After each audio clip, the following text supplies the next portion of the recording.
장미는 향기를 선전할 필요가 없다입니다. 우리 그리스도인들이 많이 쓰는 표현 중에 하나님께 영광 돌린다라는 표현이 있습니다. 방금 전 저도 벌써 몇 번 썼잖아요. 우리 고베라 찬양대 찬양 하나님께 영광 돌립니다. 하나님께 영광 돌리는 것이 왜 중요하냐면 이것이 우리의 삶의 그리스도인의 목적이기 때문이죠. 그래서 웨스트민스터 소요리 문답 1번 질문이 사람의 제일 되는 목적이 무엇입니까? 했을 때 그 대답이 사람의 제일 되는 목적은 하나님을 영화롭게 하고 그를 영원토록 즐거워하는 것입니다. 그러니까 하나님을 영화롭게 한다는 것이 바로 하나님께 영광 돌린다라는 것이죠. 그래서 이것이 우리의 삶의 목적이에요. 그래서 우리는 무엇을 하든지 너희는 먹든지 마시든지 무엇을 하든지 다 하나님의 영광을 위하여 하라라는 고린도 10장 31절 말씀처럼 우리가 하는 모든 일이 다 하나님께 영광이 되고 하나님께 영광 돌리는 삶이 궁극적으로 우리 인생의 그리스도인들의 목적과 목표라고 할 수 있죠. 우리가 왜 공부를 합니까? 학생이 하나님께 영광 돌리기 위해서. 사업가들이 왜 사업을 합니까? 여러분 대답하시면 돼요. 왜 사업을 할까요? 하나님께 영광을 돌리기 위해서. 결혼을 왜 해요? 하나님께 영광을 돌리기 위해서. 그래서 모든 거에 우리가 하나님께 영광을 돌린다라고 대답할 수 있습니다. 여러분이 지금 하고 있는 일들, 직업이든 학생이면 공부든 그 모든 일이 우리가 이 일을 통해 하나님께 영광 돌리는 것이 우리의 삶의 목적이죠. 그런데 그렇게 하나님께 영광을 돌리는 모습이 구체적으로 어떤 모습이냐는 좀 생각을 해봐야 될 것 같아요. 되게 여러분 하나님께 영광 돌린다 하면 어떤 생각이 드세요? 이런 생각 들지 않으세요? 뭔가 되게 잘했을 때 1등을 하거나 어떤 대회에 나가서 뭐 우승을 한다든지 좋은 업적을 성취한다든지 상을 받는다든지 그래서 많은 사람들이 이렇게 박수 쳐줄 때 그때 하나님께 영광 돌립니다. 실제로 어떤 뭐 대종상 무슨 영화제 같은데 크리스찬 배우들이 그렇게 하잖아요. 그래서 되게 흐뭇하잖아요. 저분 예수 믿는 분인데 저렇게 여기까지 저를 인도해 주신 하나님께 영광 돌립니다 하면은 우리들도 참 이렇게 흐뭇함을 느낀 적이 많이 있죠. 좋습니다. 그렇게 잘해가지고 우리가 하나님께 영광을 돌릴 수 있죠. 그런데 자칫 이런 우리가 마치 하나님께 영광 돌리는 것은 이런 식으로 뭔가 1등을 해야만, 우승을 해야만, 높이 올라가야만, 세상 사람들이 다 인정을 해야만 하나님께 영광 돌린다라는 생각을 우리가 할 수 있습니다. 그러다 보면 뭐 실패해서는 하나님께 영광 못 돌리고 약하고 연약해서는 하나님께 영광 돌릴 수 없고 좋은 성적 내지 못하면 하나님께 영광 돌릴 수 없는 것이 되는 거죠. 그럼 우리의 인생이 거기까지 아직 못 갔다면 나는 아직 하나님께 영광 돌리려면 좀 많이 남아있어 라는 생각을 하겠죠. 또 그런 생각을 가지고 있으면 고지론이라고 말하는 그리스도인들은 높은 곳에 올라가고 영향력 있는 자리에 올라가야만 마치 하나님께 영광을 돌릴 수 있는 것처럼 우리가 잘못 오해할 수 있습니다.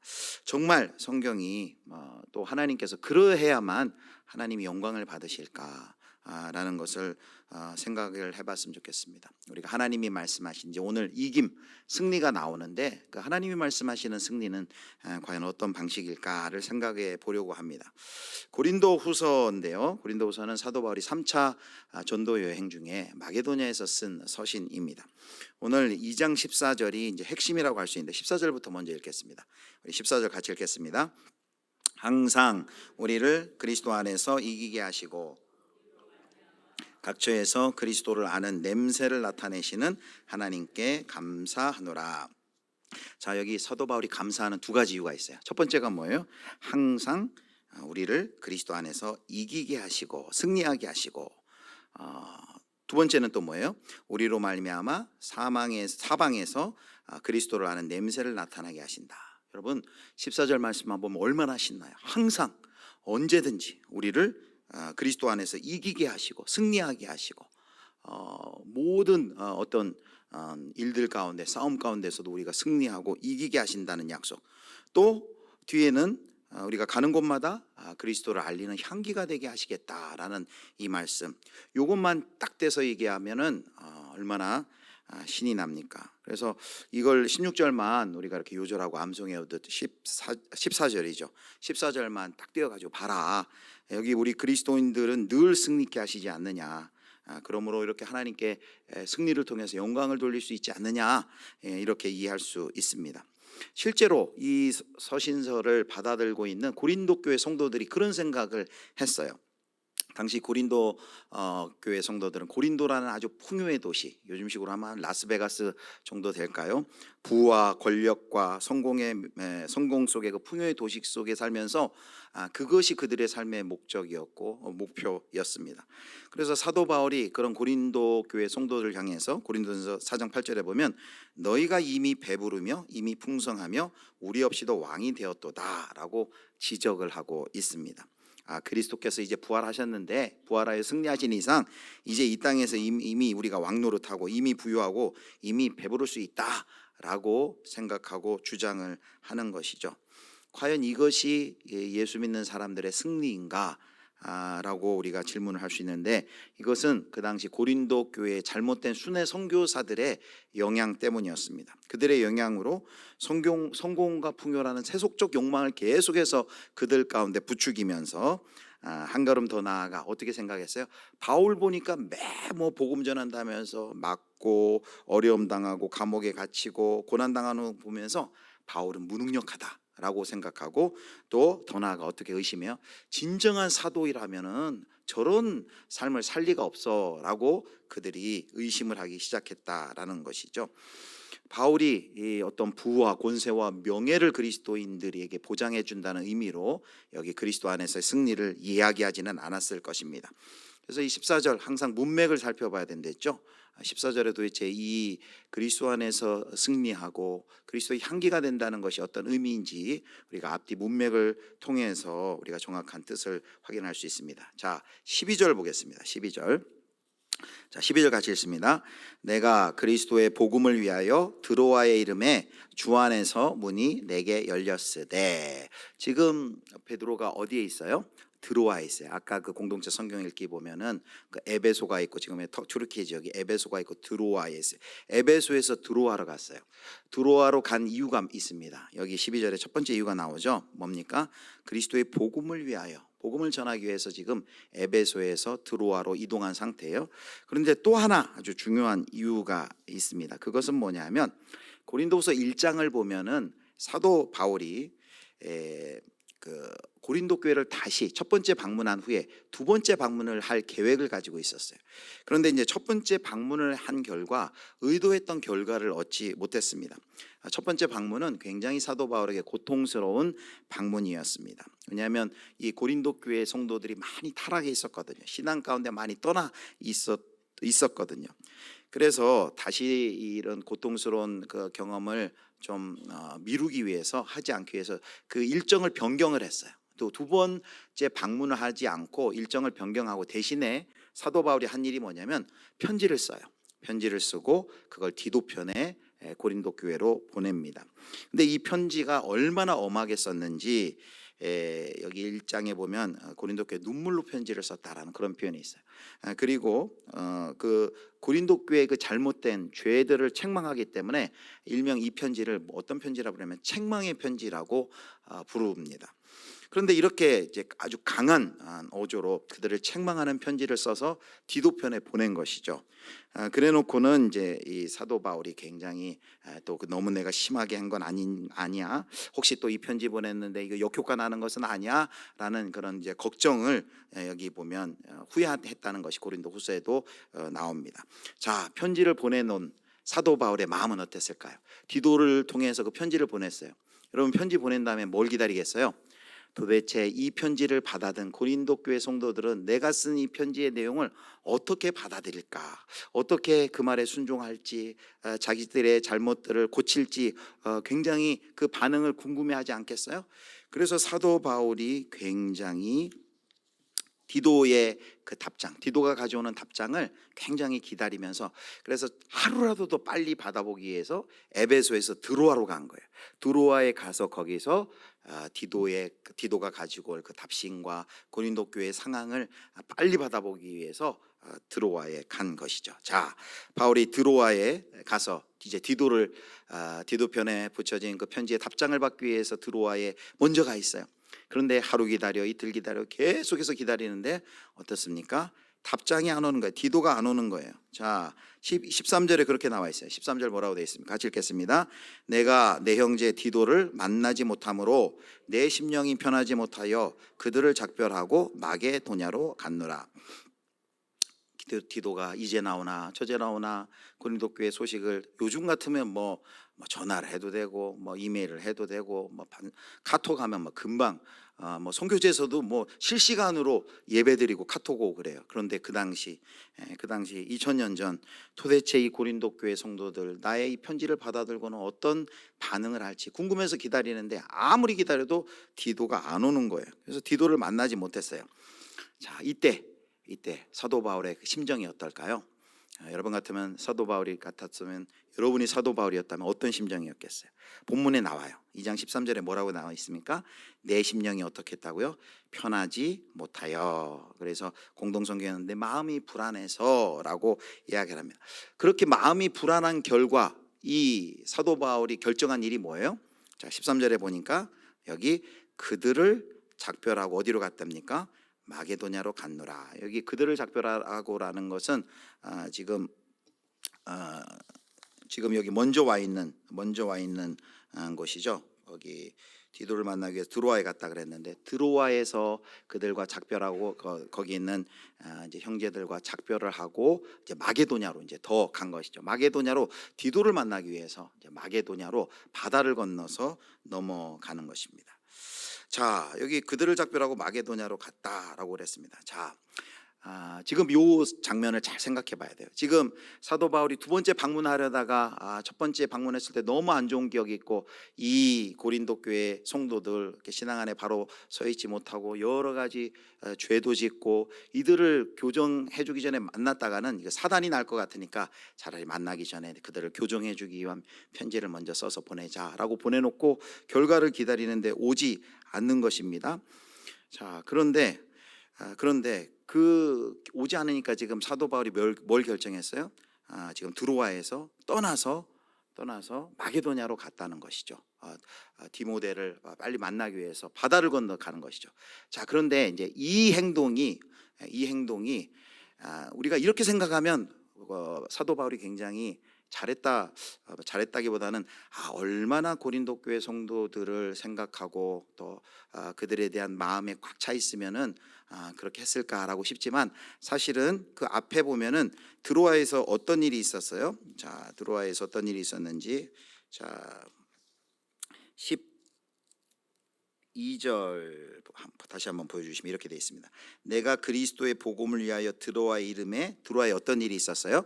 주 안에서 뭐가 열렸다고요? 문이 내게 열렸으되. 이 문이라는 것은 복음의 문이 열렸어요. 지금 드로아에 어떤 일이 일어나면 드로아에 복음을 전하러 갔는데 드로아 가운데 복음의 문이 열린 거예요. 이 복음 증거하기만 하면 이제 사람들이 돌아오는.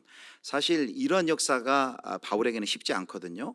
가는 곳곳마다 막히고 막고 감옥에 갇히고 이런 일이 있었는데 복음의 문이 활짝 열렸다라는 표현을 쓰는 이런 도시가 없어요.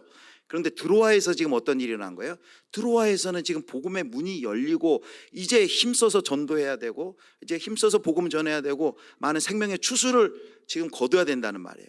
근데 그 일에 진력해야 되는데 지금 바울의 온통 마음이 어디에 빼앗겨져 있어요? 이 지금 고린도 교회에서 편지가 와야 되는데 이 답신이 와야 되는데 이 고린도 교회 생각에 집중하여 있다 보니까 지금 뭘 하고 있는 거예요? 드로아에서 해야 할 사역을 그 사명을 감당하지 못하고 급기야는 철수죠. 드로아에서는 철수하고 이제 마게도냐로 고린도 교회의 소식을 듣기 위해서 떠난 것이죠. 이것은 어떤 모습을 보여줍니까? 드로아에서 복음이 문이 열렸을 때 그 기회를 잘 포착해서 복음을 전했어야 되는데 어떻게 보면 우리가 알고 있는 그 사도 바울의 모습과는 너무 좀 그동안의 모습과는 동떨어진 그런 모습이라고 할 수 있어요. 사도 바울의 모습은 잘 결정을 해야 되는데 지금 갈팡질팡하고 우왕좌왕하고 잘 결정을 잘 못하고 있는 그런 모습입니다.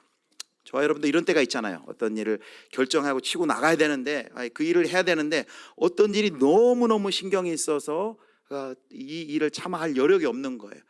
그리고 해야 되는 줄 알긴 알아야 되는데 그 일을 할 여력도 없고 마음도 준비가 부족하고 그래서 그 일을 하지 못하는 경우가 있어요.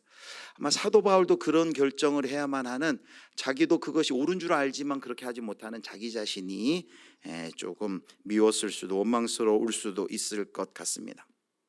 또 하나, 지금 사도 바울의 이 상황은 지금 고린도 교회를 개척해서 지금까지 목회하고 있는데 어떻게 보면 교인들을 제대로 양육하는데 어떤 의미에서 지금 실패한 모습이다라고 할 수 있습니다. 자, 그런데요, 지금 12절 13절 모습 보면 사도 바울이 지금 사역의 장벽을 만나고 고린도 교회 목양을 하다 장벽을 만나고 어려움을 경험하고 있고, 지금 복음의 문이 드로아에는 활짝 열렸는데 지금 거기에 집중하지 못하고 고린도 교회 생각하다가 지금 그 기회를 놓치고 갈팡질팡하고, 그리고 이제는 드로아에서 더 나아가 바다 건너 마게도냐로 디모데를 만나러 이렇게 가는 그런 모습을 보입니다. 그런데 14절 보세요. 14절이 우리가 다시 읽으면 갑자기 분위기가 바뀌는 것이죠. 14절 다시 한번 읽겠습니다. 항상 우리를 그리스도 안에서 이기게 하시고 우리로 말미암아 각처에서 그리스도를 아는 냄새를 나타내시는 하나님께 감사하노라. 성도 여러분, 12절 13절은 무슨 이야기했어요? 앞에 보니까 절망, 좌절, 그리고 마음 졸이는 이야기예요. 디도는 오라는 기다리던 디도는 지금 오지 않고, 드로아에서는 지금 복음의 문이 열렸지만 차마 여기서 복음을 전할 지금 힘도 여력도 없고, 급기야 결정은 마게도냐로 가는 것으로 결정하는 갈팡질팡하는 그런 모습이에요. 그런데 14절은 어떤 모습이에요? 갑자기 14절은 마음속 깊은 곳에서 막 우러나오는 찬양이죠. 항상 우리를, 14절은 항상 우리를 그리스도 안에서 이기게 하시고 우리로 말미암아 각처에서 그리스도를 아는 냄새를 나타내시는 하나님께 감사하노라. 갑자기 12절 13절에서 14절은 너무나도 분위기가 바뀌어버리는 거예요. 그래서 학자들 중에는 이거 이렇게 14절부터 이제 7장 4절까지는 이거는 원래는 다른 서신인데 바울이 고린도 교인들에게 보내는 또 다른 서신인데 여기다 갖다 끼운 것이다. 그렇지 않고서야 어떻게 12절 13절 문맥이라는 게 있는데 13절까지 지금 실망하고 실패한 이야기 하다가 갑자기 이렇게 하나님을 찬양하냐, 이런 의심을 할 정도로 그만큼 학자들이 볼 때도 당황스럽다라는 것이죠. 그러나 이것이 뭐 갖다 낀 그런 본문이 아니라 바로 요 대목이, 바로 이것이 바울이 강조하고 싶은 메시지가 바로 여기 가운데 들어있는 것입니다. 사랑하는 성도 여러분, 에베소에서 드로아로 갔어요. 디도를 만나지 못해 이제 디도에서 드로아에서 다시 마게도냐로 지금 갔어요. 이 바울의 모습은 어떤 뭐 승리하는 모습이 아니라 우리가 볼 때 어떤 뭔가에 쫓겨서 지금 헉헉대면서 지금 자기의 마음이 불안해하면서 그 일을 지금 쫓아서 가고 있는 갈팡질팡하는 초라한 어떤 폐잔병의 모습이 바로 바울의 모습이란 것이죠. 그런데 갑자기 항상 우리를 그리스도 안에서 이기게 하신다라고 사도 바울이 선포하고 있습니다. 도대체 무엇을 말하려고 하는 것이고, 도대체 지금 사도 바울에게 무슨 상황이 벌어졌기 때문에 이렇게 급반전하는 이런 찬양을 하나님 앞에 올려드리는 것입니까? 자, 이제 14절을 다시 한번 보시죠. 14절, 항상 우리를 그리스도 안에서 어떻게 하신다고요? 이기게 하시고 라고 했습니다. 이기게 하시고라는 이 단어는 승리의 행렬에 이끄시고 라는 것인데, 뭘 그림은 생각하면 되면 로마의 개선 행렬, 로마가 이제 여러 나라와 전쟁하고 승리하면은 개선 장군들이, 로마의 군기를 앞세고 개선 장군들이 이제 돌아오는 그 장면을 생각하면 됩니다. 그렇게 승리하고 개선 장군들이 행렬의 뒤에, 맨 뒤에 뭐가 있어요? 포로들이, 전쟁에서 승리하고 포획한 포로들이 그 뒤에 결박되어서 끌려오고, 이제 구경꾼들은, 백성들은 그 승리하고 돌아온 군인들을 환영하면서 구경하는 그런 개선 행진의 상황을 연상시키는 단어가 바로 이 이기게 하시고입니다. 공동 번역에는 그래서 이 이기게 하시고를 이렇게 번역을 해놨어요. 그리스도의 개선 행진에 언제나 끼워주시는 이라고 했습니다. 자, 이 승리를 어떻게 묘사하냐면, 그리스도께서 전쟁에서 승리하여서 승리의 개선 장군으로 돌아오는 그 모습으로, 그 당시 그 로마의 사람들이 잘 알고 있는 그 장면을 연상케 하는 그 단어를 쓰고 있는 것입니다. 승리의 주 그리스도와 더불어 함께하는 그 승리를 이야기하고 있는 것이죠. 자, 그렇다면 예수 그리스도와 함께하는 승리라는 것이에요. 자, 그렇다면 이 승리는 어떤 승리입니까? 예수 그리스도의 승리는 십자가로 궁극적으로 모든 죄와 모든 악을 이기고 승리하신 것이죠. 어떤 반대, 방해, 연약함이 결코 그리스도의 승리를 방해할 수 없었고 그리스도의 승리를 멈추게 할 수 없었다는 것이죠.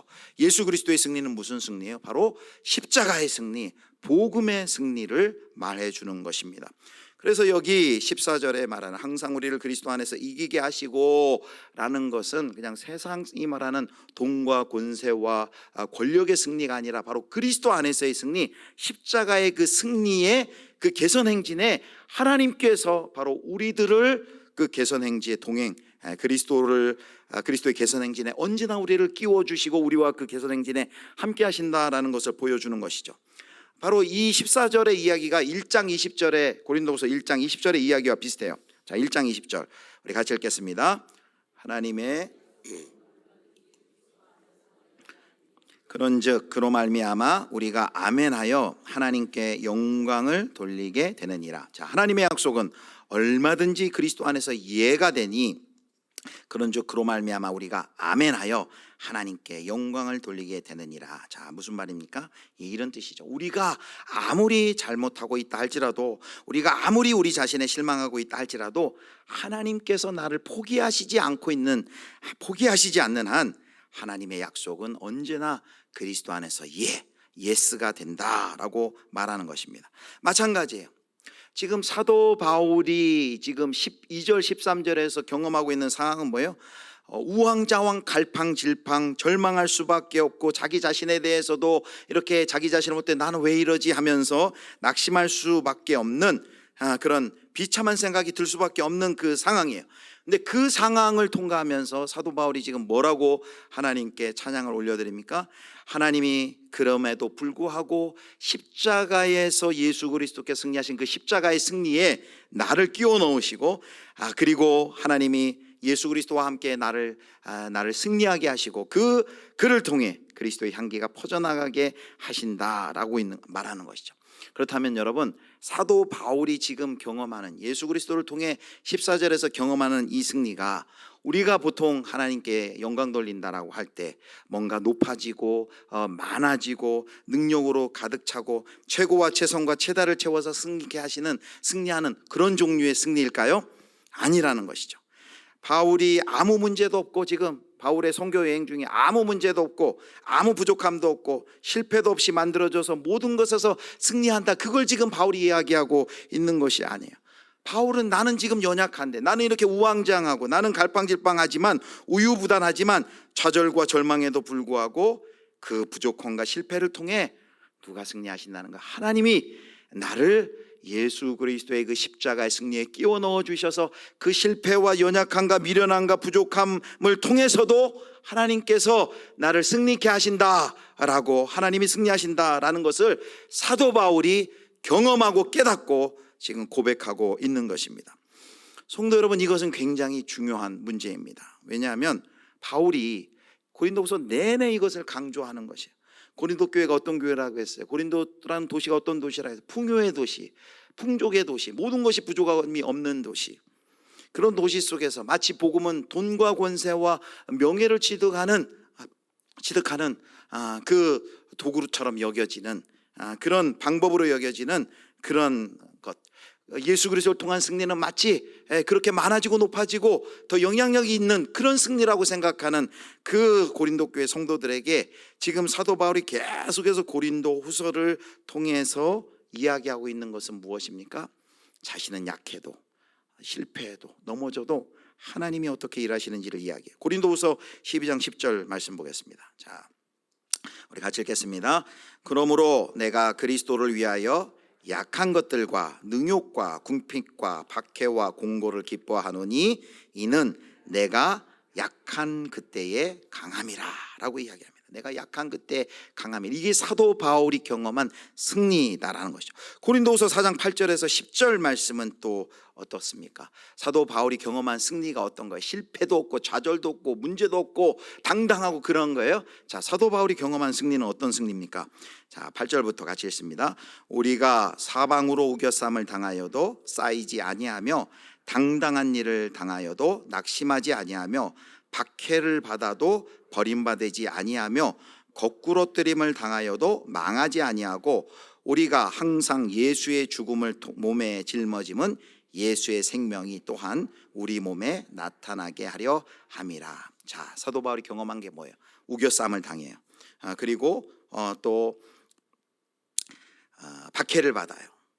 낙심할 일이 많아요. 그리고 거꾸로 뜨림을 당해요. 그럼에도 불구하고 우겨쌈을 당해도 내가 쌓이지 아니하고, 이게 승리죠.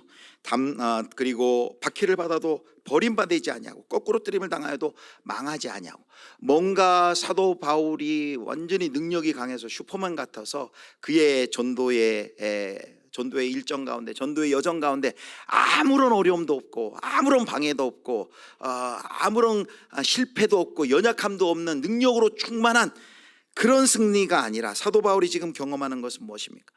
12절 13절에서 상황 속에도 경험하는, 내가 마음도 약하고 갈팡질팡하고 우왕좌왕하고 그런 연약함 속에서 사도 바울이 뭘 고백해요? 뭘 고백합니까? 어느 곳에서지 그러한 가운데서도 예수 그리스도 안에서 이김을 주시는, 승리를 주시는 하나님을 경험했다라는 것이죠. 여러분, 도대체 왜 사도 바울이 이런 고백을 했을까? 분명히 사도 바울이 뭔가를 경험했기 때문에 이 고백을 할 거 아니에요. 그것은 이제 얘기하면은 궁금하셨을 것인데 7장에 가야 이 이야기가 풀려요. 7장에 사도 바울이 왜 갑자기 12절과 13절에 이렇게 절망이 하고 있다 갑자기 14절에 할렐루야, 어떠한 곳에서도 어떠한 상황 속에서도 항상 우리를 그리스도 안에서 이기게 하시는 하나님께 감사리로다 하면 찬양이 터져 나옵니까? 7장 5절을 보겠습니다. 4절 말고 5절 6절을 같이 보겠습니다. 5절 6절 같이 보겠습니다. 우리가 마게도냐에 이르렀을 때에도 우리 육체가 편하지 못하였고 사방으로 환난을 당하여 밖으로는 다툼이요 안으로는 두려움이었었노라.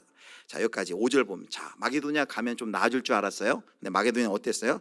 마게도냐 또 디도 만나러 갔는데 거기에도 육체가 편하지 않고 사방으로 환난을 당하고 밖으로는 다툼이고 안으로는 두려움이었어요. 그런데 6절에 보니까 어떤 일이 일어나요? 자, 같이 읽겠습니다.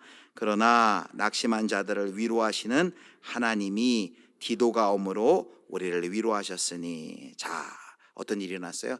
드디어 그렇게 만나고 싶던 디도가 고린도 교회 성도들의 그 소식을 가지고 온 거예요. 마게도냐에서 만났어요. 그리고 디도가 전해줍니다. 고린도 교회 성도들의 소식을 뭐라고 전해줘요? 이 성도들이 선생님의 편지를 읽고 그들이 자신들의 잘못을 깨닫고 회개하였습니다 라는 그 이야기를 듣고 사도 바울이 거기서 감격하여서 14절에 그 탄성과 고백을 하나님 앞에 올려드린 거예요. 나는 이렇게 안절부절 못하고 뭔가 결정도 못하고 우왕좌왕하고 그런 속에서 불안하여서 여기까지 왔는데, 하나님께서 고린도 교회 성도들 가운데 일하셔서 나는 부족하고 연약한데 하나님께서 일하시는 것을 내가 경험할 수 있도록 그 그리스도의 이김 가운데 나를 하나님께서 포함시켜 주셨구나 라면서 그 승리를 이야기하고 있는 것이죠. 사랑하는 성도 여러분, 사도 바울이 고린도후서 내내 경험하는 것은 무엇입니까? 사도 바울이 깨달은 게 있어요. 계속해서 좌절도 겪고 고난을 당하다 보니까 뭘 깨달았어요? 야, 이게 내 계획대로 내 뜻대로 되는 것이 아니구나. 내가 능력의 원천이고 내가 주인이 아니다라는 것을 배우는 것이죠. 우리도 결국 배우는 것이 뭐예요? 우리가 계속해서 어떤 일을 행하고 추진할 때마다 뭘 배워? 내가 능력이 있고 나는 다 할 수 있고 점점 이쪽으로 나아갑니까? 사역을 하면 할수록 뭔가 어떤 주의를 하면 할수록 깨닫는 게 뭐예요? 내가 얼마나 부족하고 내가 얼마나 이렇게 연약한 존재인지를 날마다 경험하는 것이죠. 그러다 어떤 사건이 빵 터지면 마음이 움츠러들고 다시는 못할 것 같고 우리는 이렇게 넘어질 수밖에 없는 그런 연약한 존재라는 거예요. 그래서 이런 경험을 통해 사도 바울이 고백하는 건 뭐냐면 그런 연약함, 실패, 좌절을 통해 사도 바울이 뭘 경험하게 돼요? 그리고 성경에 보면 성경 인물들도 마찬가지, 베드로도 마찬가지고 다 뭘 경험합니까? 이걸 깨닫습니다. 내가 주님 손 놓고는, 주님 떠나서는 한순간도 나 혼자 살 수 없는 그런 존재구나. 주님 나 떠나면, 주 떠나가시면 나 헛된 존재입니다. 하나님 나 살려주십시오. 나를 붙들어 주십시오. 하나님 떠나면 나는 쓸모없는 존재입니다 라면서 하나님을 더, 예수님을 더 의지하게 되는 것이죠. 결국 여러분, 우리가 신앙의 싸움이 결국은 뭐예요? 한마디로 조리고 여긴다면 얼마나 더 하나님을 더 의지하느냐의 싸움 아니겠습니까? 내가 나를 더 의지하느냐, 내가 가진 거 의지하느냐, 어떤 내 조건을 의지하느냐. 그러나 상황이 맞지 않을 때 우리는 오히려 더 그 상황 속에서 우리의 연약함을 깨닫고 하나님을 더 의지하는 자리 가운데 나타나는 것이죠. 우리가 하나님의 손 안에 있고 하나님의 은혜가 아니고서는 나는 설 수 없음을 깨닫게 되는 것입니다. 자, 그걸 깨달을 때 이제 경험하는 승리는 세상에서 말하는 어떤 장애가 없고 실패가 없고 좌절이 없는 승리가 아니라, 그때 그리스도와 함께 경험하는 그 승리는 뭐예요? 방금 살펴봤잖아요. 약할 때 강함이 되는.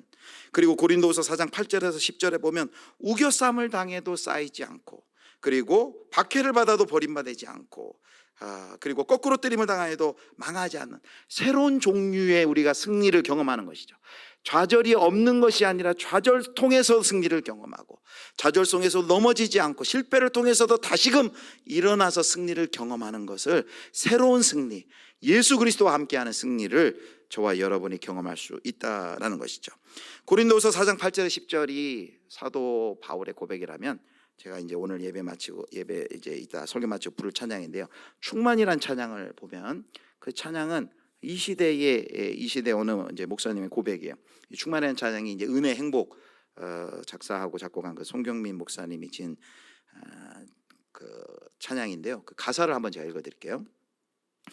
예수 믿고 대해서 새롭게 가지고는 우리가 경험하게 되는 승리입니다. 사도 바울이 2장 14절에 말한 것처럼 항상 우리를 그리스도 안에서 이기게 하시는 승리가 이런 거라는 거예요. 자, 봅니다. 자, 1절 뭐라고 하냐면, 무명이어도 공허하지 아는 것은 예수 안에 난 만족함이라.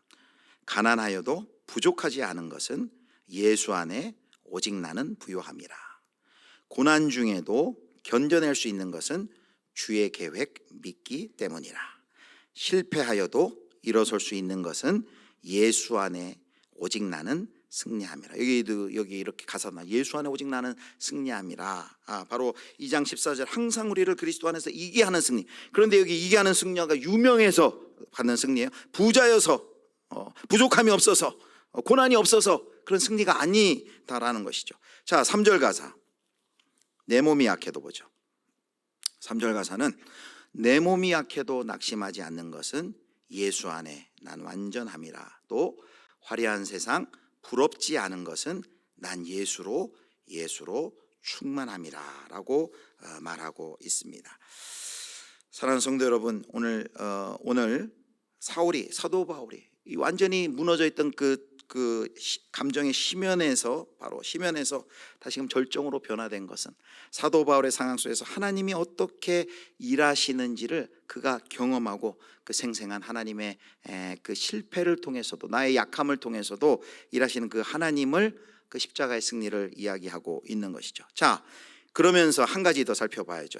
뭐라고 얘기하냐면 14절에도 그렇게 얘기했죠. 뒤에 보니까, 우리로 말미암아 각처에서 그리스도를 아는 냄새를 나타내시는 하나님께 감사하노라 라면서 이 냄새, 향기의 이미지를 가져가요. 자, 15절 같이 읽겠습니다. 같이 읽습니다. 우리는 구원받는 자들에게나 망하는 자들에게나 그리스도의 향기니. 자, 하나님 앞에서 우리가 뭐래요? 그리스도의 향기다라고 이야기를 합니다. 14절에는 냄새라고 했는데 냄새와 향기가 단어가 달라요. 우리는 그리스도의 향기다. 이거는 어떤 이미지냐면, 아까 로마군이 전쟁에서 승리하고 개선행진을 한다 그랬잖아요. 개선행진을 할 때, 승리의 개선행진은 항상 거리에 이렇게 향을 불태웠습니다. 향을 불태워서 향기로운 냄새가 풍기도록 하는 그 관례. 그러니까 아까 그 시각적인 로마 군대가 전쟁에서 이기고 승리하는 그 장면과 함께 그렇게 승리하며 돌아갈 때 어떤 것이 있었다고요? 향을 피웠어요. 향기를, 그 승리를 상징하는 향기를 피웠어요. 그런데 그 이미지를 가져와서 우리는 바로 예수 그리스도와 함께하는 그 십자가의 승리하시는 그 예수님이 우리를 그 승리 가운데 끼워주시고 그 승리의 행진에 우리가 그리스도의 향기가 되게 하였다라고 이야기하는 것이죠. 여기 그리스도의 향기는 정확하게 이런 뜻이에요. 그리스도에게서 나오는 향기다라는 것입니다. 그리스도에게서 나오는 복음의 향기라는 것이죠.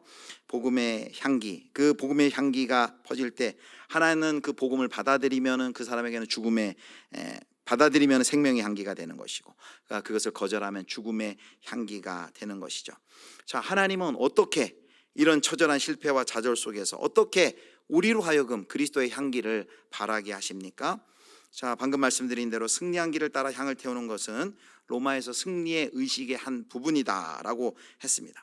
자, 그런데 여기 15절에 그리스도의 향기라고 했는데 이 단어가 구약 성경에서는 희생 제사를 가리킬 때 쓰이는 단어예요. 그래서 특히 번제가 여호와께 올라가는 향기로운 냄새라는 그런 말씀이 있죠. 자, 레위기 1장 9절 말씀 같이 읽겠습니다. 그 내장과 정강이를 물로 씻을 것이요 제사장은 그 전부를 제단 위에서 불살라 번제를 드릴지니 이는 화제라 여호와께 향기로운 냄새라. 사도 바울의 2장 15절에 이 그리스도의 향기는 바로 구약의 그 번제 제사, 제물을 태웠을 때 하나님께 올려드리는 그 향기의 이미지를과 연결이 되어 있습니다. 여호와께 번제로 화제로 드리는 그것을 뭐라고 하냐면 바로 여호와께 향기로운 제사다라고 이야기를 했습니다. 자, 하나님께 바쳐지는 희생 제물의 향기로운 냄새를 가리키는 것이 바로 그리스도의 향기예요. 그런 의미에서 심오한 의미가 여기 있습니다. 이건 뭘 의미합니까? 그리스도께서 하나님께 바쳐진 희생 제물이 되셨어요. 희생 제물이 되심으로 말미암아 우리가 구원받았고 그 예수 그리스도의 속죄 죽으심이 하나님께 향기로운 제물이 되어 주셨습니다. 자, 이제 그런데 예수님께서 그런 향기로운 제물이 되신 후에 이제 우리는 이제 어떠한 삶을 우리가 살아가야 됩니까? 이런 말씀을 하셨죠. 로마서 12장 1절 말씀 같이 읽겠습니다. 그러므로 형제들아 내가 하나님의 모든 자비하심으로 너희를 권하노니 너희 몸을 하나님이 기뻐하시는 거룩한 산 제물로 드리라. 이는 너희가 드릴 영적 예배니라. 하나님께 바쳐지는 그리스도께서 먼저 하나님께 향기로운 제물이 된 것처럼 이제 예수님을 따르는 사도들 그리고 그리스도인들도 하나님께 바쳐지며 하나님께 즐겨드린 희생 제물이 되는데 이제는 신약에서는 그걸 뭐라 그랬어요? 우리가 하나님께 거룩한 산 제물이 되어야 된다라고 이야기를 하는 것입니다. 이 산 제물은 뭐예요? 이 거룩한 산 제물은 우리의 몸을, 우리의 일상을, 우리의 삶을, 우리의 마음을, 우리의 전인을 하나님께 드리는 제사입니다. 하나님께 전심으로 바쳐진 마음과 삶이 바로 하나님이 기뻐 받으시는 향기로운 제사라는 것이죠. 강한 자가 되어, 그래서 이제 우리가 경험하는 승리는 뭐예요? 강한 자가 되어 남을 누르고 이기지 않아도, 높은 곳에 올라가지 않아도, 모든 사람이 박수치지 않아도, 아니 그 반대로 모든 사람에게 손가락질을 당해도 이제는 복음을 붙들고 신앙의 양심을 따라 진실을 지키는 바로 그렇게 하나님께 드려진 산 제물로 드려진 그 성도의 삶이 바로 그리스도의 향기고, 바로 그렇게 들꽃처럼 초라하고 무명하다 하더라도, 실패와 절망이 그 사람 가운데 있다 하더라도 묵묵히 예수 그리스도의 십자가의 길을 따라 걷는 자에게 정말 세상은 경험할 수 없는 진정한 이김을 하나님께서 주시고 바로 그리스도의 향기를 바라게 하시고 그들을 통해 영광을 받으실 것이다 라고 우리 가운데 약속해 주고 계십니다. 말씀을 맺겠습니다. 오늘 제목이 뭐라 그랬죠? 장미는 향기를 선전할 필요가 없다. 제가 이런 제목 잘 안 잡는데 제가 잡았을 리가 없겠죠. 딱 스타일 보니까. 이게 누가 한 말이냐면 마하트마 간디가 한 말입니다. 간디가 한 말이에요. 간디가 우리 그 당 선교사 스탠리 존스 선교사님이 이런 질문을 간디에게 했어요. 어떻게 하면 우리 기독교가 외국 정부, 외국 사람이라는 냄새를 풍기지 않고 자연스럽게 인도로 녹아들어가 인도를 발전시키는데 도움이 되는 그런 종교로 인식이 될 수 있을까요? 힌두 지도자로서 기독교인인 나에게, 스탠리 존스 목사님에게 가능한 길을 좀 알려주실 수 있습니까? 이렇게 간디에게 질문했어요. 간디는 크리스찬은 아니죠. 힌두교 지도자죠. 그런데 네 가지를 얘기하는데 아주 간단하고 명료하게 얘기해 주는데, 첫 번째 뭐라고 얘기했냐면 이렇게 얘기했어요. 나는 기독교인들, 선교사들 모두가 예수 그리스도 같은 삶을 살 것을 제안하고 싶습니다라고 이야기를 합니다. 예수 그리스도와 같은 삶을 살라. 힌두교 지도자 그렇게 얘기해요. 예수님 닮은 삶을 여러분들 사십시오. 그러면서 하는 말이 뭐냐면 장미는 향기를 선전할 필요가 없습니다. 그렇게 바로 예수님을 믿고 복음이 말하는 대로 가지도 말고 감하지도 말고 그대로 살아간다면 그 향기가 날 것입니다 라고 이야기하죠. D.L. 무디 같은 건 비슷한 말로 이런 얘기를 했어요. 등대는 나팔을 불지 않는다. 다만 빛을 비출 뿐이다. 사랑하는 성도 여러분, 교회는 세상에 생명을 전하는 그리스도의 향기로 부름받았다는 것을 여러분 기억하시길 바랍니다. 저와 여러분이 누구라고요? 그리스도의 향기예요. 그 향기를 도대체 우리는 어떻게 향기를 발할 수 있을까요? 뭐 향료를 열심히 뿌리면은 그런 향기가 아니죠. 여기 어떤 향기예요? 이 향기는 바로 예수 그리스도께서 하나님 앞에 희생 제물이 돼서 향기로운 제물이 된 것처럼 우리의 삶을 예수님처럼 하나님이 즐겨 받으시는 거룩한 산제물로 우리의 삶을 드리는 삶을 살 때, 바로 우리 안에 예수가 충만할 때 우리가 향기를 발할 수 있고, 그렇게 살 때 세상이 경험하지 못하는 뭐 아무런 어려움이 없고 실패도 없고 좌절도 없고 연약함이 없는 그런 승리가 아니라, 그런 것이 있을지라도 그것을 꿰뚫고 넘어가는, 이기는 진정한 승리를 경험할 수 있다는 것입니다. 저와 여러분이 그리스도 안에 있다면, 그리스도로 우리가 충만하다면 우리의 말이 바뀌지 않겠습니까? 우리의 생각이 바뀌지 않겠습니까? 우리의 인생의 목적이 바뀌지 않겠습니까? 우리의 삶의 방향이 바뀌지 않겠습니까? 그리스도를 드러낼 수밖에 없지 않겠습니까? 저와 여러분은 어떤 향기를 지금 바라고 계십니까? 때로는 실수하여 넘어지는, 그래서 우리를 질그릇에 비유했죠. 우리는 질그릇이지만 우리 안에, 이 질그릇 안에 누가 있다고요? 보배이신 예수 그리스도가 있는 줄 믿으시길 바랍니다. 예수로 충만하고 예수 안에 우리가 있을 때 감출 수 없는, 숨길 수 없는 생명의 향기가 우리 각자의 삶의 자리에서 저와 여러분을 통해 퍼져나가기를 주님의 이름으로 축원합니다.